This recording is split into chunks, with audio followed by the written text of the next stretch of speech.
Predicted to be the year of Alcindor. The former UCLA All-Everything was the top pick of last year's college draft, and a tails over heads immediately put a supercharge into Milwaukee's battling Bucks. Sports advocates everywhere pushed a myriad of mental pieces into play, and a basketball team that to many prompted only hazy recall suddenly came clearly into view and instantly indelible. The Milwaukee Bucks, an expansion team with limited credentials on the surface. 1 year in the National Basketball Association, a 27-55 record, last in the tough Eastern Division. Yet beneath all of this, they had a bevy of things going. A success-oriented management team, a dedicated coaching staff, the most ardent fandom in the country, a young, win-minded group of players, and now the game's most heralded big man, Lou Alcindor. Many questioned what Lou's presence would mean. How would he fit with the last-place team? Could he move the Bucks into contention? Was he physically capable of withstanding the night-to-night pounding the league's schedule demands? Alcindor and his new teammates answered these and other questions loudly, clearly, and together. From the outset, they made it known that their minds were set on winning. As a team, fourth place and a playoff berth was their goal, but first place and a championship was not out of sight. They did this and then some. They became the second winningest team in the NBA, taking 56 of their 82 games. They rose from last to second in the East, passing former division champion Baltimore and finishing just behind the eventual world champion New York Knicks. The Bucks took 5 games to destroy Philadelphia in the first round of the playoffs, and then 5 later were eliminated by powerful New York in the second series.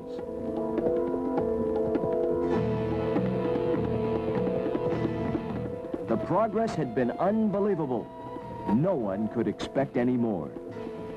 That was last year, a success story measured by teamwork, and everyone knew that this was just the beginning. Let's take a look at this high-powered second-year team, your 1969-70 Milwaukee Bucks. From the time the Bucks were an infant expansion team, the keynote was to plan and construct a winner. The master architect, head coach Larry Costello. Assistant Tom Nisalke, he knows nothing but quality materials. Trainer Arnie Garber, his toolbox contains more than Ace Wrap and aspirin. Dynamite Don Smith, a booster rocket he doesn't need. Only a skywriter makes better loops in midair than Greg Smith. Bob the Greyhound, lightning packed in a string. When John McLaughlin's radar's working, the basket looks as big as Lake Michigan. And Sam Williams, Emmett Kelly read his book. Rookie Bob Greason, with or without the ball, he was always moving. There were nights when Len Chappell could jump shoot the ball through a needle's eye. Flynn Robinson, when he got warm, even asbestos was unthinkable. Guy Rogers could still work his magic show. Dick Cunningham, Paul Bunyan's disciple. Fan favorite, Fred Crawford, a mustachioed jumping bean in sneakers. Lou Alcindor, he was the mountain and the king.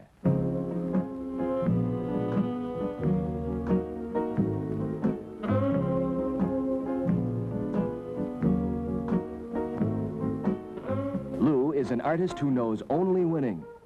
His movements are rhythmic. His style, art forms, tailored to be complementary to his team. He has a gentleness of pace and quiet greatness.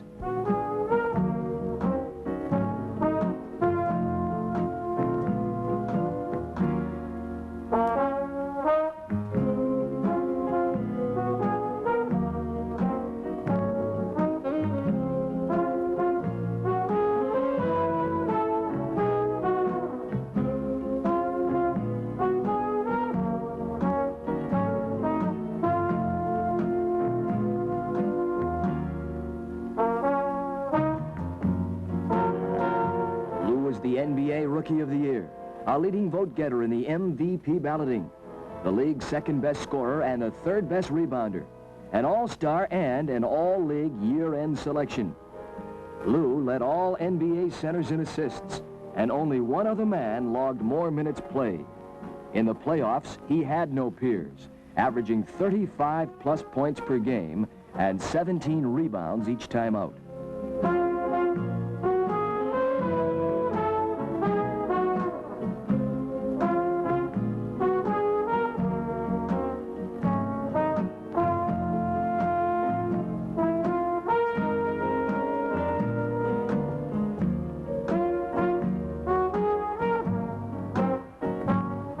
His presence sometimes takes on a muted tone in favor of his teammates who become illuminated even in his shadows.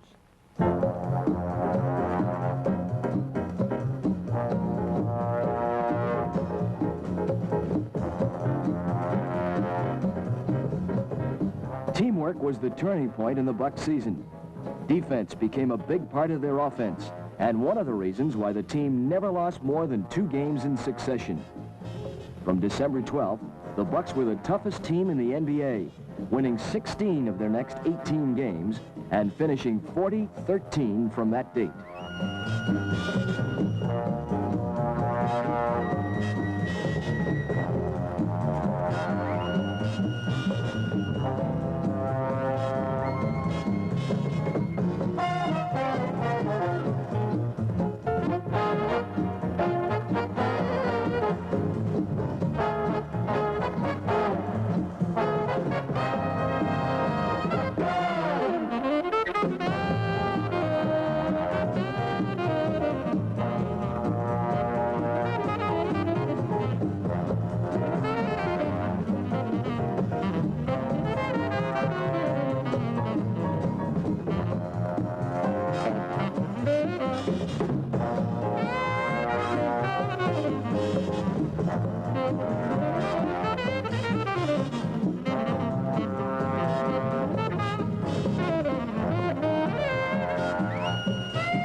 Because the Bucks' home floor at the Milwaukee Arena was not available, they were forced to Madison for the opening playoff round, the first 2 games at the beautiful Dane County Coliseum.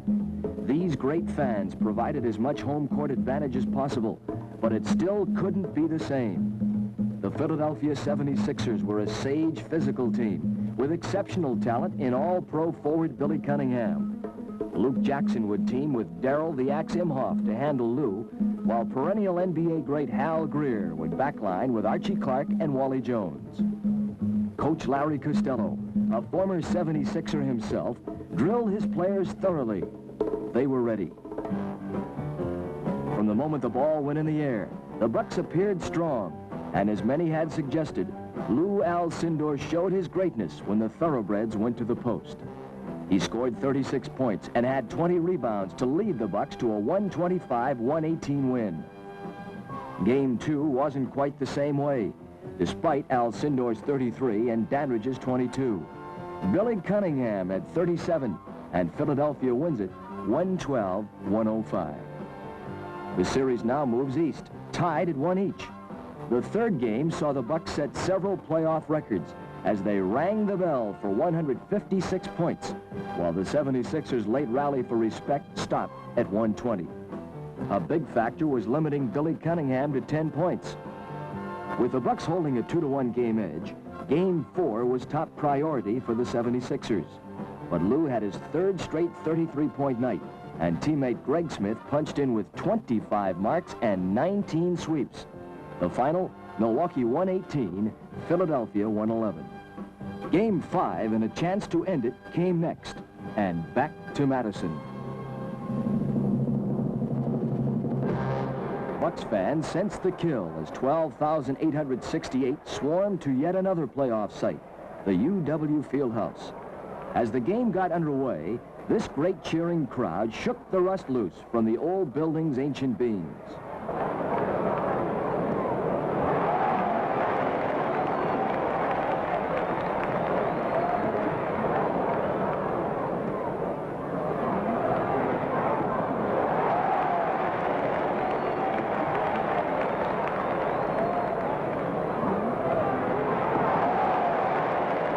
After the first 12 minutes, it was a standoff at 28 even, but a 33-point Philadelphia second quarter put the Bucks behind by 9 at the half. In the second half, the Bucks came charging back and narrowed the margin to 3 after 3. Then came the fatal fourth, an action that Bucks fans would never forget.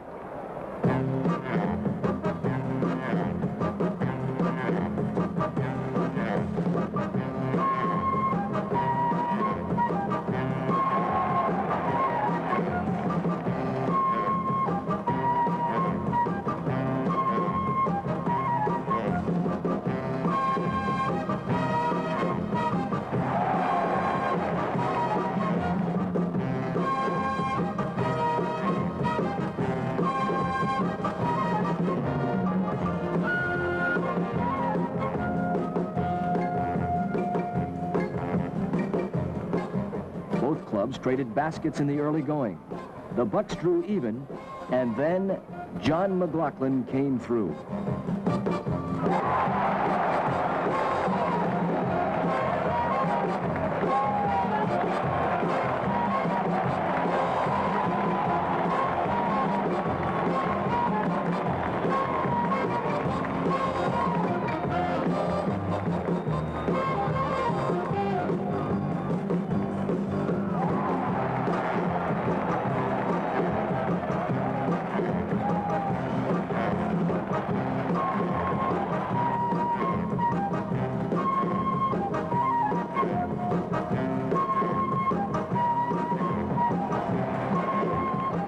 McLaughlin tries his hand again. Whoops! Billy Cunningham takes the wrong route to the floor. Coach Costello dissents, and a two-shot foul follows. John makes the first, misses the second, but Dynamite Don drives it through, and their chants really make it hurt.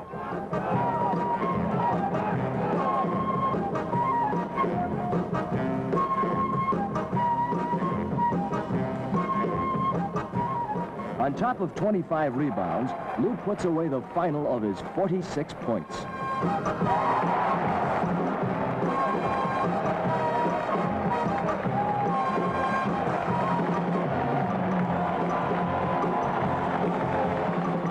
That was April 3rd, 1970, the night the Bucks slammed the door on Philadelphia's playoff chances. New York was next. Their cast was star-studded. All-pro Walt Frazier, who teamed with Dick Barnett at guard. The league's most valuable player, Willis Reed, was in the hole. Steady Dave DeBuscher paired with Dollar Bill Bradley up front. Comeback king Dave Stallworth was a big reserve. And captain of the Minutemen, Cassie Russell, later proved to be the Knicks' secret weapon.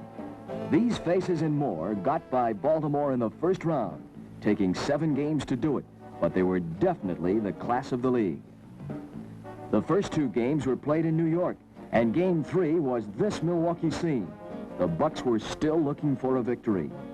This was the first time during the playoffs the Bucks had a chance to play in the arena. A win was a must.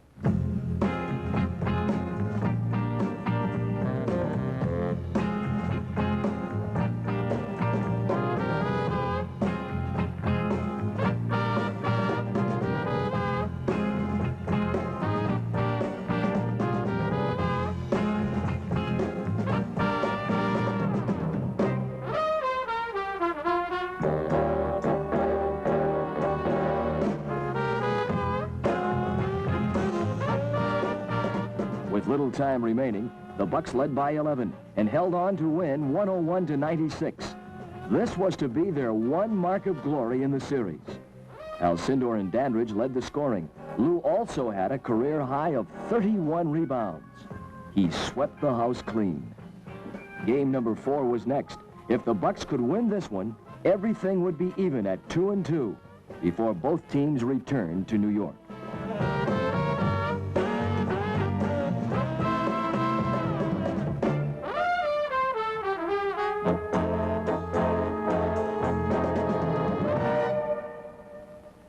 If this series had a key game, it was number 4. The Bucks controlled the opening tap, and already things were looking up. After a great Al Cindor fake and a quick score, Milwaukee fans were very optimistic.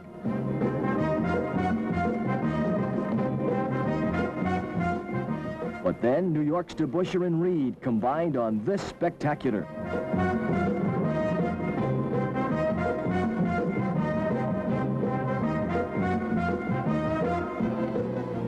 For a while, it was a seesaw affair, but storm clouds were rolling in.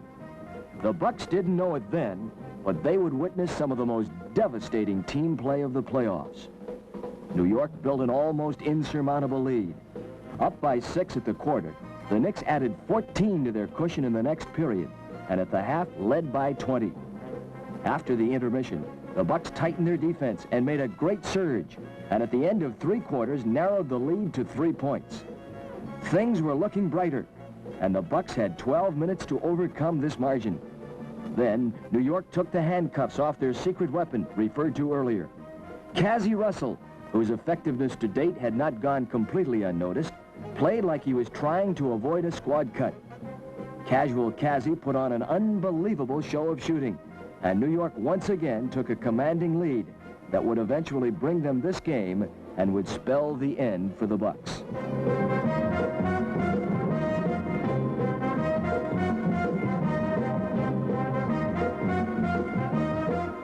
As he had done so often, slick Walt Frazier was elected to stall away as much time as possible.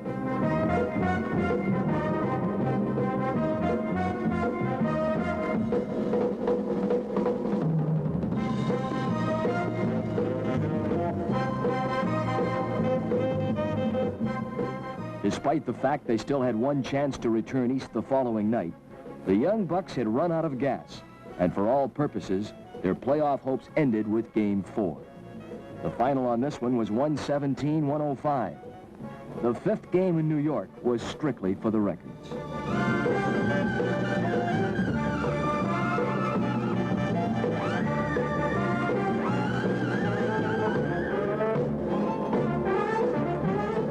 Milwaukee management knew that help was needed, and all the while they were working overtime to get it as soon as possible. After the fun in New York, they announced later that morning that a trade had been completed, sending Captain Flynn Robinson and untested rookie forward Charlie Paulk to Cincinnati for the great Oscar Robertson. Big help had arrived.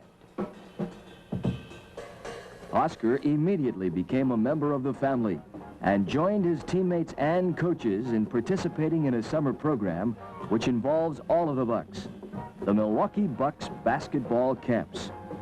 He and the others spend the summer traveling to each of the many campsites, teaching young people the fundamentals of the game. All Bucks representatives lecture and demonstrate, and in addition, other top names in the game, high school, collegiate, and professional, make appearances and participate. Athletic activities span several recreational areas besides basketball and offer those who attend a well-rounded program that each camper finds interesting and unforgettable. The camp division of the Bucks organization is a growing concept. Several new campsites are on the drawing board, and if management plans are realized, Bucks basketball camps will eventually be accessible to most everyone in this country. There are many thrilling moments ahead for Milwaukee Bucks fans. Despite one of the smaller facilities in the NBA, Milwaukee was 3rd in league attendance. Yet new fan demands for season tickets have already exceeded anything in the past. The thought of seeing players like Jerry West, Chamberlain, Reed, Monroe, Cunningham, and the newest superstar, Connie Hawkins, and rookies Maravich, Lanier, Murphy, and the rest have Milwaukee and Wisconsin fans buzzing. The Bucks had an impressive rookie camp, and some fine prospects will join a strong nucleus. Oscar Robertson was looking forward to playing with Lou and his new mates, and while all this was happening, the Bucks family looked back and recounted their progress with an eye to the future.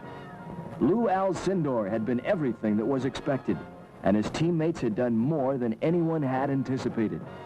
The machine was just starting to move. Everyone in the Bucks organization is working and thinking toward that one day when all of the honors will be theirs.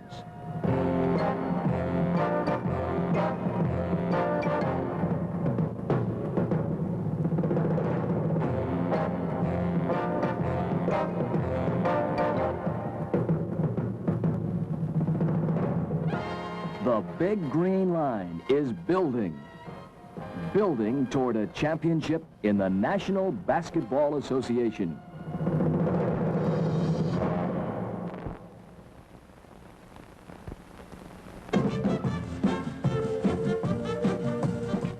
This has been a special film presentation by Miller High Life, the national champion of quality.